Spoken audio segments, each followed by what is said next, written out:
The Prodigal Son, a lyrical narrative. There was a time when the world fit in the palms of his small hands, when the horizon ended where his father's backyard began. But there grew in him a hunger that could not be satisfied with bread, a thirst that could not be quenched with water from the family well.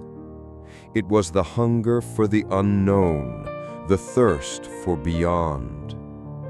"Father," he said one morning when the sun rose more golden than usual, "give me the portion of goods that falls to me." And in those words lay the weight of a decision already made, the echo of steps already heading away. The father, who knew the hearts of his sons as one knows the seasons of the year, gave him his inheritance, not with words of reproach, but with the silence of one who knows that some paths must be walked, even when they lead to the precipice. He departed on a misty morning, when the world was still wrapped in mystery. He carried with him his inheritance, transformed into coins that jingled in his pouch, and a heart overflowing with dreams yet unrealized. The distant land received him with siren arms, promising him pleasures he had never experienced. There was music that lasted all night, wine that transformed reality into fantasy, and companions who called him friend while his coins gleamed. He lived like a king without a kingdom, a lord without responsibilities. Each day was a feast, each night a new adventure. Money flowed through his fingers like water, but he did not worry. There was always tomorrow, always another opportunity to be happy. But the day came when his pouch emptied, and with it the smiles of those who surrounded him. Famine came to the land, and with it scarcity. Yesterday's friends became strangers. Doors that once opened now remained closed. He found himself alone, more alone than he ever had been.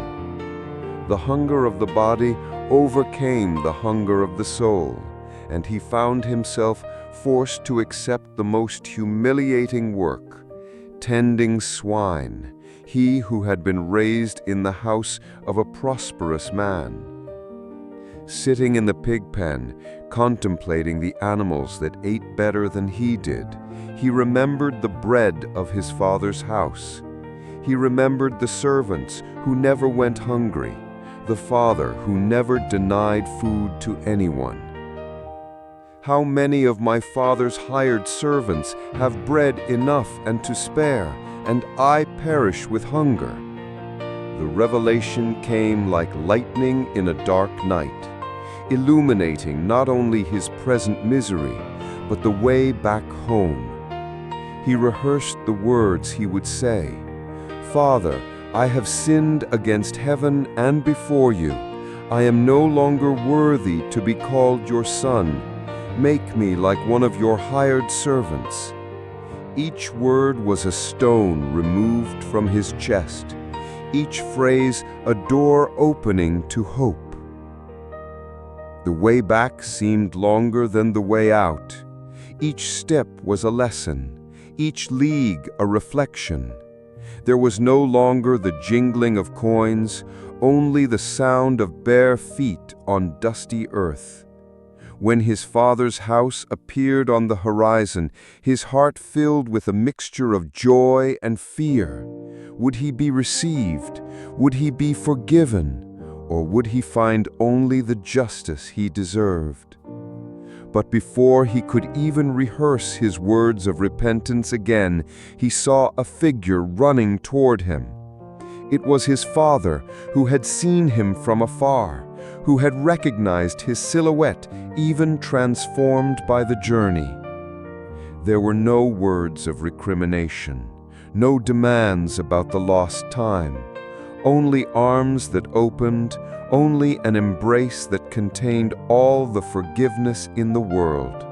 He kissed his face, and in that kiss was all the love he had kept during the absence. "Father, I have sinned against heaven and before you. I am no longer worthy to be called your son." But the father was already shouting to the servants, "Bring quickly the best robe and put it on him, and put a ring on his hand and sandals on his feet. And bring the fatted calf here and kill it. Let us eat and be merry." The house filled with music and dance, with laughter and celebration. The son who was dead had come to life again. The one who was lost had been found. Each note of music was a tear of joy. Each gesture of dance was a step of gratitude.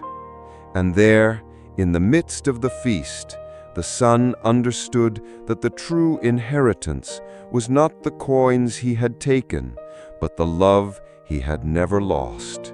He understood that the real treasure was not in distant lands, but in the heart of the Father who had waited for him. Night fell over the celebration, but the heart of the prodigal son remained illuminated by the light of forgiveness, warmed by the heat of the love that had brought him home. Because sometimes we must leave to know the value of staying. We must get lost to find the way home. We must know hunger to savor the bread of our Father's table.